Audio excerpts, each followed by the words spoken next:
화창하고 맑은 결실의 계절 가을 아침, 주님 앞에 와서 예배하는 우리 참여함께 모든 성도들에게 하나님 아버지의 큰 사랑과 은혜와 능력이 가득하기를 주의 이름으로 간절히 축원합니다. 우리 함께 주위를 둘러보시며 인사하겠습니다. 어떻게 인사합니까? 그윽한 눈빛으로 느끼한 표정으로 콧소리를 섞어서 가을보다 더 풍성한 사랑으로 당신을 사랑합니다. 반갑습니다. 가을보다 더 풍성한 사랑으로 당신을 사랑합니다. 반갑습니다. 여러분들의 웃는 표정이 맑은 가을 하늘보다 더 곱습니다. 오늘 예배를 통하여서 하나님께서 우리들에게 놀라운 은혜 베풀어 주시기를 원합니다. 어제 부활동산에서 합동 추모 예배가 있었습니다. 매년 연례 행사로 드리는 예배입니다. 그곳에 잠들어 계신 고인의 유족들과 교우들이 참여하여 고인을 추모하며 남겨놓으신 신앙의 발자취를 돌아보는 의미 깊은 시간이 됐습니다. 저는 부활동산이라는 명칭이 참 좋아요.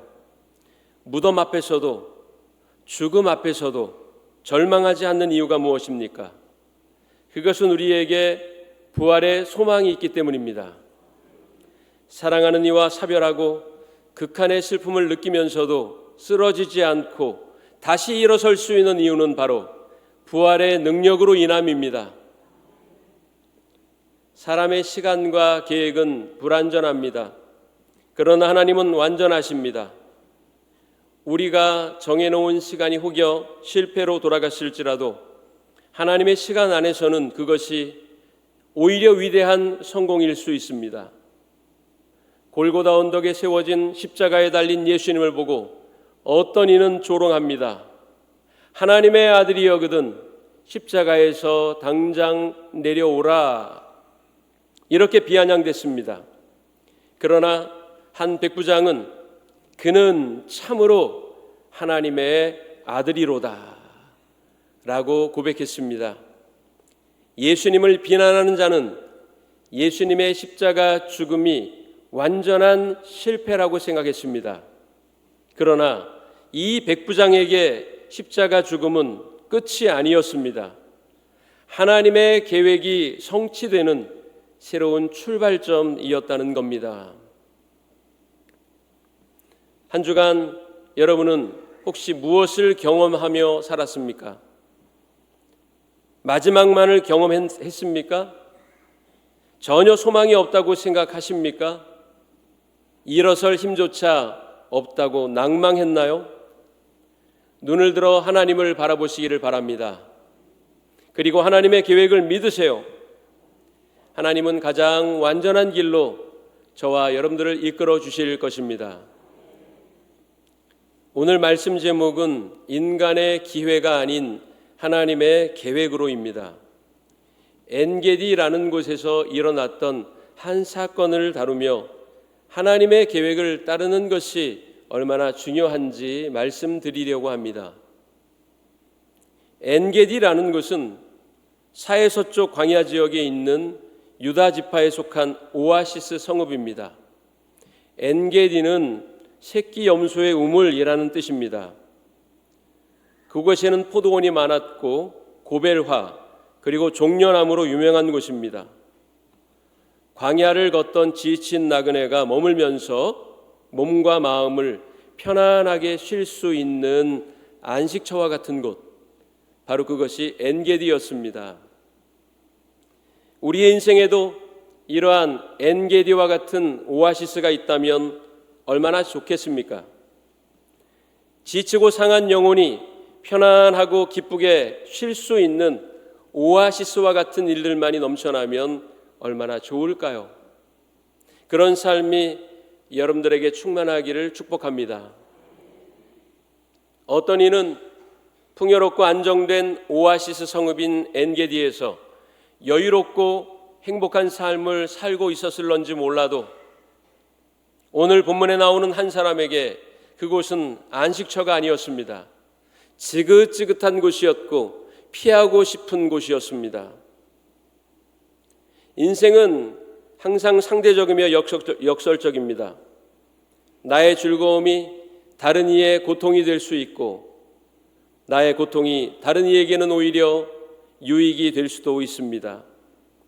그러므로 성공했다고 자만할 것도 아니며 실패했다고 절망하거나 낙담하지 말아야 합니다. 화를 복으로 바꾸시고 슬픔을 기쁨으로 바꾸시는 하나님의 은혜를 신뢰하십시오. 광학기술의 눈부신 발달로 인해 소형 카메라로도 고화질의 화상을 얻을 수가 있기 때문에 육중한 카메라 대신 핸디형 카메라로 화상을 담는 경우가 많습니다.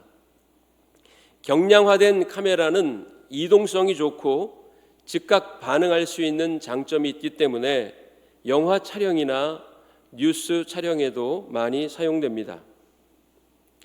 요즘에는 스마트폰으로 찍은 단편 영화가 상영이 될 정도입니다.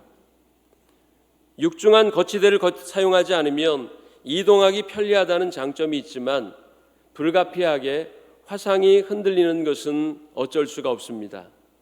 그래서 그것을 보정하기 위한 기구가 개발되었는데 스테빌라이저의 일종인 짐벌이 그것입니다. 이것은 카메라 본체가 좌우로 상하로 흔들리더라도 수평과 수직을 유지할 수 있도록 돕는 장치입니다. 자이로스코프가 내장되어 있어서 언제나 평형을 유지할 수 있도록 도와줍니다. 그래서 카메라를 손으로 들고 동영상을 촬영하는 때에라도 흔들림 없는 영상을 얻을 수가 있는 겁니다. 인생의 풍파와 환란이 다가온다고 해도 이러한 스테빌라이저만 있으면 됩니다. 어찌 자연의 바람과 폭우가 없겠습니까? 없으면 더 이상한 거지요. 그 바람과 폭우를 적절하게 극복할 수 있는 장치가 있다면 그것으로 된 겁니다. 하나님의 사람들은 환난과 고난 앞에서도 의연할 수 있습니다. 그것은 믿음이 있기 때문입니다. 창조주이시며 완전한 섭리자이신 하나님을 의지하기 때문에 어려운 인생의 질곡을 걷더라도 우리는 낭망하지 않고 다시 일어설 수 있는 겁니다. 믿음에 관해 우리에게 알려주고 있는 몇 가지 성경 구절을 소개하겠습니다. 잠언서 3장 5절에서 6절에서는 너는 마음을 다하여 여호와를 신뢰하고 내 명철을 의지하지 말라. 너는 범사의 그를 인정하라. 그리하면 내 길을 지도하시리라고 했고, 고린도후서 5장 7절에는 이는 우리가 믿음으로 행하고 보는 것으로 행하지 아니함이로라 했습니다. 마가복음 5장 33절에도 우리에게 알려주고 있는데요. 함께 읽어볼까요? 시작. 예수께서 이르시되 내 믿음이 너를 구원하였으니 평안히 가라. 내 병에서 놓여 건강할지어다. 아멘. 또한 마태복음 21장 21절에도 확실히 믿고 의심하지 아니하면 무화과 나무에게 된 일뿐만이 아니라 이 산더러 바다에 던져지라 하여도 그대로 될 것이라고 말씀하셨습니다. 에베소서 3장 12절도 같이 읽어볼까요?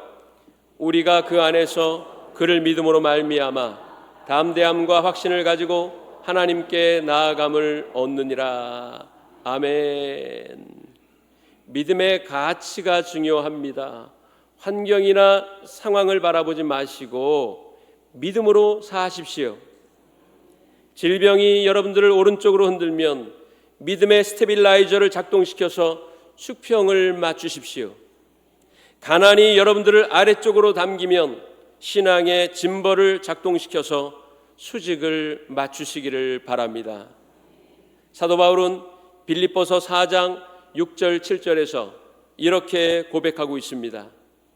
아무것도 염려하지 말고 다만 모든 일에 기도와 간구로 너희 구할 것을 감사함으로 하나님께 아뢰라. 그리하면 모든 지각에 뛰어난 하나님의 평강이 그리스도 예수 안에서 너희 마음과 생각을 지키시리라고 했습니다. 여러분, 다윗이 얼마나 파란만장한 인생을 살았는지 아실 겁니다.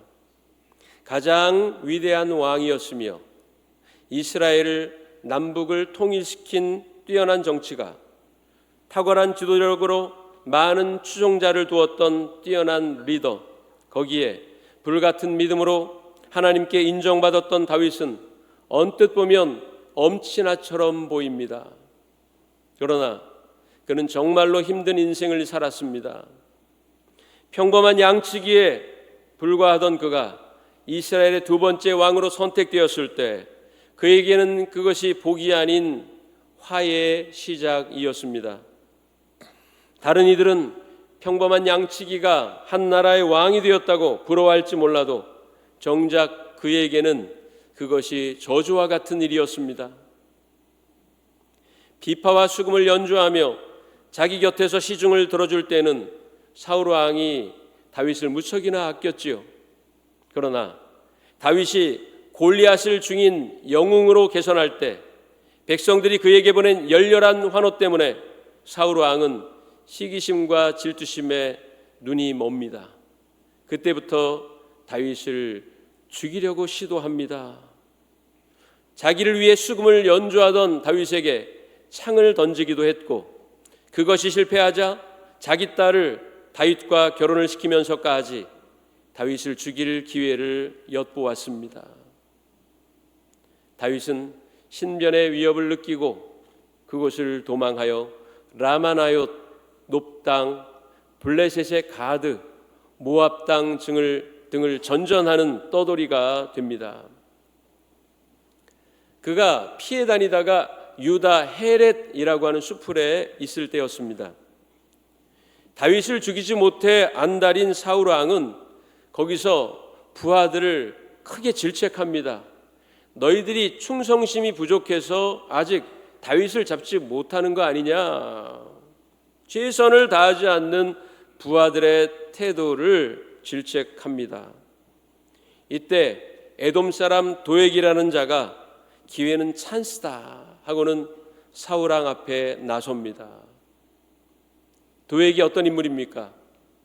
도액은 다윗이 노비라고 하는 곳에 도망했을 때 거기 먼저 와서 기다리고 있던 사울 왕의 정보원입니다. 사울은 다윗이 도망한다면 제일 먼저 사무엘 선지자가 머물고 있는 라마나 제사장들이 모여 사는 놉 땅으로 갈 거라고 예상을 했던 것 같아요. 그래서 곳곳에 정보원들을 심어 놓았는데 그 중에 한 사람이 바로 에돔 사람 도액입니다. 놉의 제사장 아히멜렉은 다윗이 부하들을 이끌고 왔을 때 그를 숨겨주었습니다. 그리고 필요한 것을 제공하며 다윗을 성심성의껏 돕습니다. 도액은 그 일을 사울 왕에게 보고합니다. 사울 왕은 크게 분노를 냅니다. 그리고 당장 아히멜렉 제사장을 잡아 내 앞에 데려오라고 명령합니다. 사울 왕은 끌려온 제사장 아히멜렉을 신문합니다. 왜 반역자 다윗을 숨겨주고 그를 도왔느냐? 반역자를 도운 너도 역시 반역을 저지른 자다. 거기에 대해 아히멜렉은 두려워하지 않고 이렇게 말합니다. 다윗은 잘못한 게 없습니다. 다윗은 왕실과 나라를 위해 충성하는 자이니 그를 괴롭히지 마십시오. 목숨을 걸고 다윗을 변호합니다. 그 말을 들은 사울 왕은 더욱 크게 분노하며 옆에 서 있던 호위병들에게 제사장들을 죽이라고 명령합니다. 그러나 하나님이 기름 부어 세우신 제사장을 죽인다는 것은 있을 수 없기 때문에 호위병들이 머뭇머뭇하며 두려워하고 왕의 명령을 행하지 않습니다. 그러자 사울 왕은 옆에 있던 도액에게 명령하지요. 내가 제사장들과 그의 식구들을 모두 죽이라.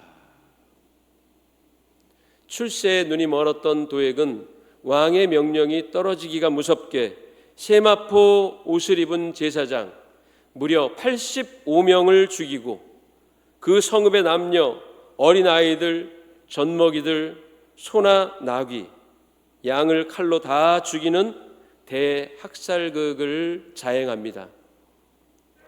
도액이라고 하는 인물은 전형적인 기회주의자입니다. 그는 놋당 제사장들의 은신처에 몰래 숨어들어서 성전 제사를 위해 봉사하는 자처럼 행동합니다. 사무엘상 21장 7절에 보면 이렇게 말해주고 있습니다.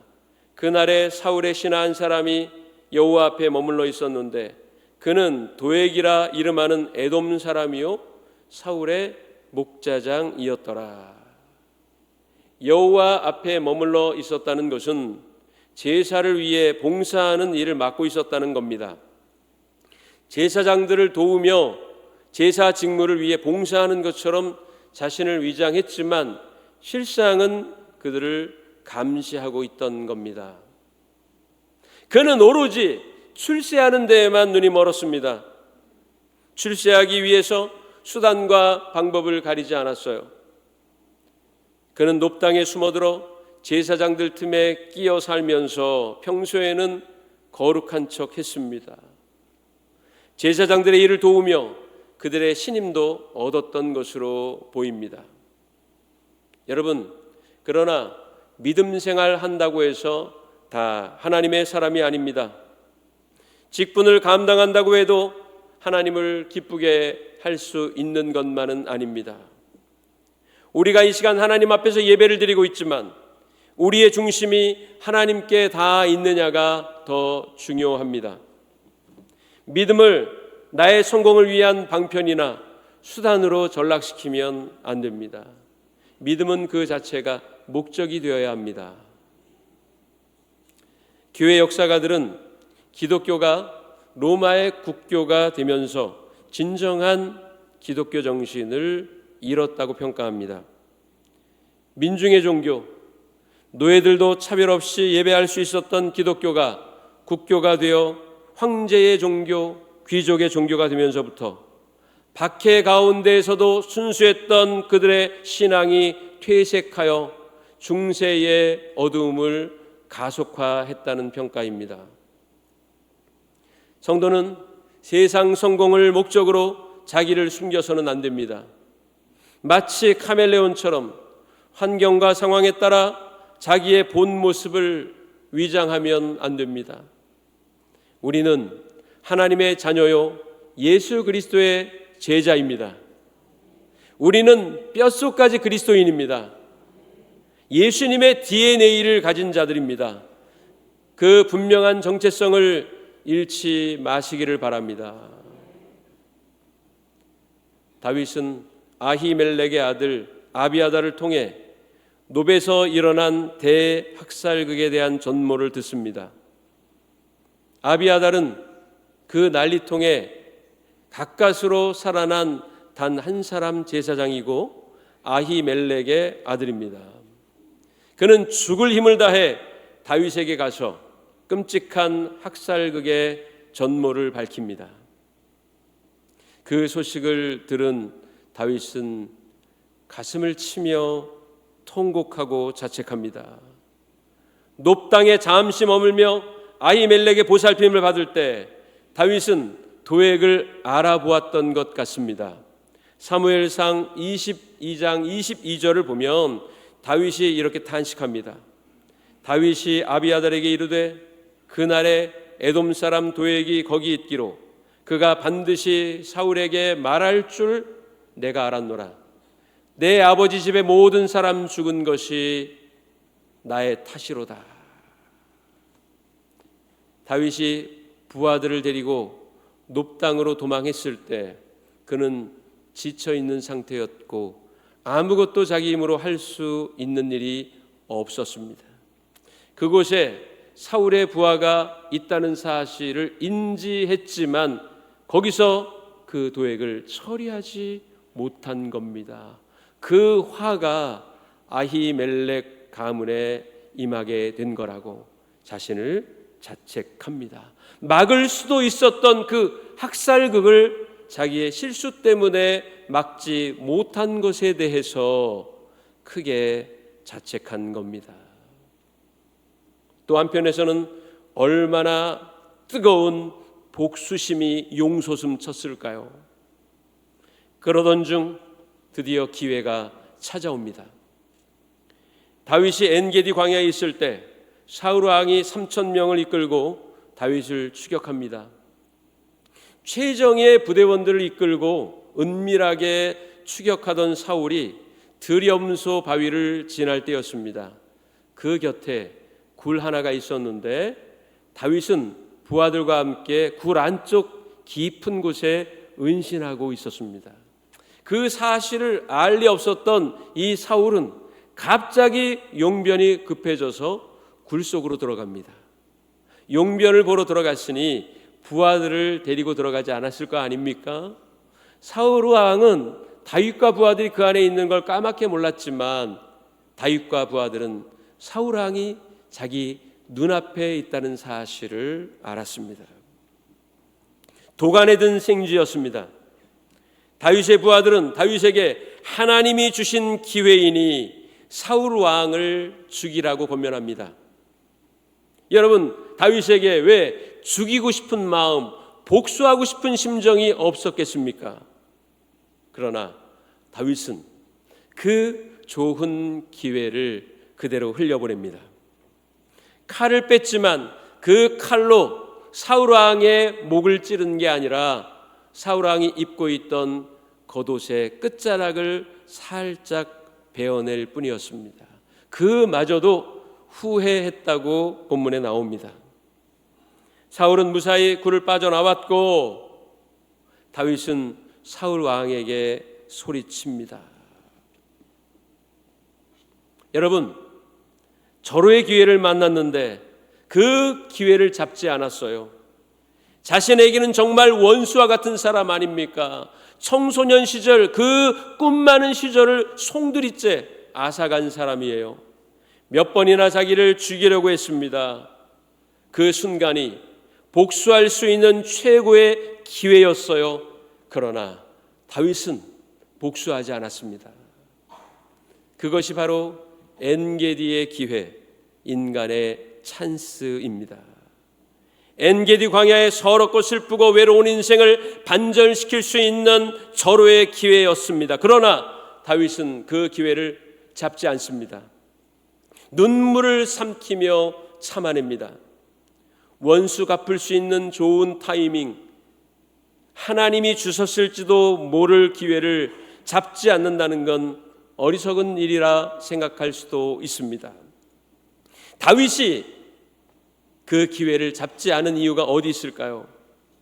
그것은 자기 생각보다 하나님의 뜻을 먼저 생각했기 때문입니다. 자기 억울함을 푸는 것보다 하나님의 계획이 먼저라고 생각했기 때문입니다. 옛날 무협지를 보면 부모를 죽인 원수를 갚기 위해서 무림고수를 주인공이 찾아갑니다. 옛날에 무협지 다 읽어보셨잖아요. 보통 그러한 내용입니다. 무림고수에게 무술을 가르쳐 달라고 갑니다. 제아의 고수지요. 자, 사연을 들은 그 스승이 나에게 정말 무술을 배우고 싶으냐, 그렇다면 내가 하라는 거 다 할 수 있느냐? 할 수 있습니다. 부모의 원수를 갚을 수만 있으면 저는 무엇이든 다 하겠습니다. 그러면 지금 당장 저기 언덕 밑으로 내려가서 물을 떠오거라. 그리고 밥을 짓거라. 내려가서 물을 떠서 밥을 짓습니다. 그러기를 1년이 지나요. 그런데 무술의 무자도 가르쳐주지 않아요. 1년이 지났습니다. 스승님, 이제 무술을 가르쳐 주시죠. 자, 이제부터는 빨래를 하거라. 빨래하기를 1년이 지났습니다. 1년이 지나고 또 스승님께 와서 무술을 가르쳐 달라고 해요. 이제는 저에게 무술을 가르쳐 주십시오. 그러면 스승이 뭐라고 얘기합니까? 이제는 저기 놓여있는 도끼로 장작을 패거라. 또 1년을 장작을 팹니다. 그 3년의 과정은 그 스승이 그 제자를 준비시키는 과정입니다. 물을 떠 밥을 짓는 과정을 통해 순종을 가리키고 빨래하는 일련을 통해 인내를 습득하게 합니다. 도끼로 나무를 패는 그 행위를 통해서 체력을 연마하게 하는 겁니다. 이런 준비가 끝나야 비로소 무술을 배울 수 있게 되는 거예요. 이것이 바로 우리의 기회와 하나님의 계획 사이의 차이점입니다. 엔게디라는 이름의 기회가 우리의 삶에 찾아옵니다. 그 기회를 잡기만 하면 성공할 수도 있고 나의 소원을 이룰 수도 있습니다. 놓치면 분명 후회할 수밖에 없는 기회입니다. 이때 우리의 마음에 갈등이 생기죠. 어떻게 할까? 이 기회를 잡을까? 이 기회를 잡으면 성공할 수 있을 텐데, 행복해질 수 있을 텐데. 믿음의 위대함은 이때 증명됩니다. 엔게디는 분명 두 번 다시 올 수 없는 좋은 기회입니다. 그러나 성도는 그조차도 하나님의 뜻에 따라 무의로 돌려보낼 수 있는 담대함과 신실함이 있어야 합니다. 여러분, 나무의 성장을 촉진하고 옹이가 없는 좋은 목재를 생산하기 위해서 마른 가지 및 생가지의 일부를 계획적으로 제거하는 걸 가리켜 뭐라고 얘기합니까? 가지치기라고 말합니다. 수목의 잎사귀들은 태양광선을 받아 광합성을 통해 성장합니다. 잎사귀 중에서 햇빛이 잘 닿지 않는 아래 가지는 광합성 능력이 떨어져 줄기 성장에 기여하지 못할 뿐 아니라 얼마 되지 않아 고사하고 그것이 옹이가 생기는 원인이 됩니다. 그렇기에 적절한 가지치기를 통해 올바른 나무의 성장을 꾀하는 겁니다.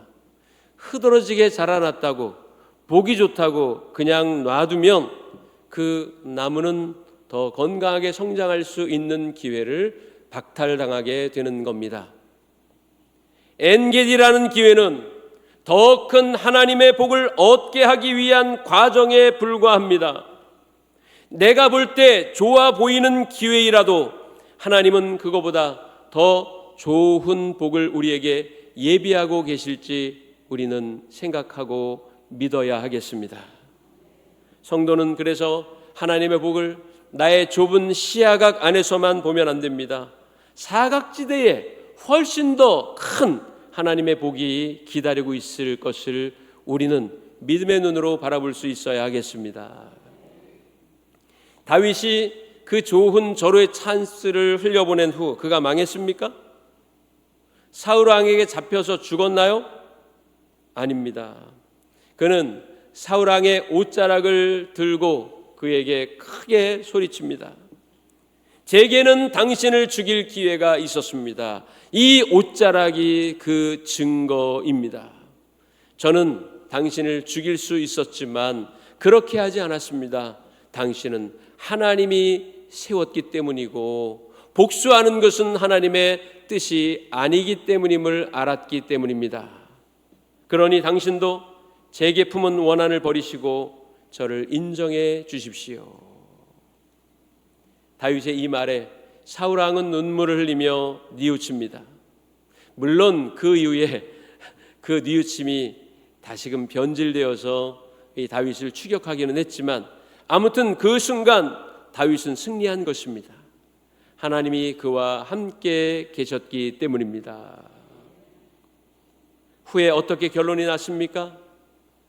다윗이 복수하지 않았어도 사울 왕은 길보아 전투에서 중상을 입고 스스로 자결하는 길을 택합니다.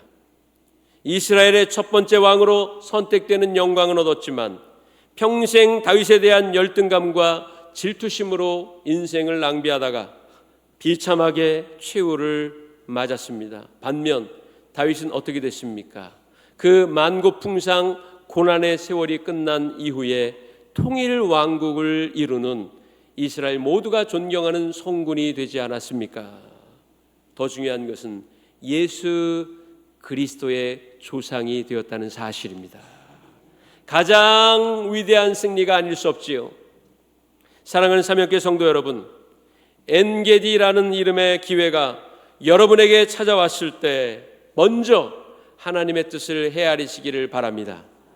이것을 잡는 것이 하나님의 뜻인가, 아니면 하나님의 계획을 수용하고 내가 원치 않는 길을 가는 것이 하나님의 뜻인가를 헤아리시고 하나님의 길을 선택하시기를 바랍니다. 그러한 사람들에게 하나님께서는 놀라운 복과 은혜를 채워주실 것입니다. 그 은혜와 복이 여러분들 삶에 충만하시기를 주님의 이름으로 간절히 축원합니다.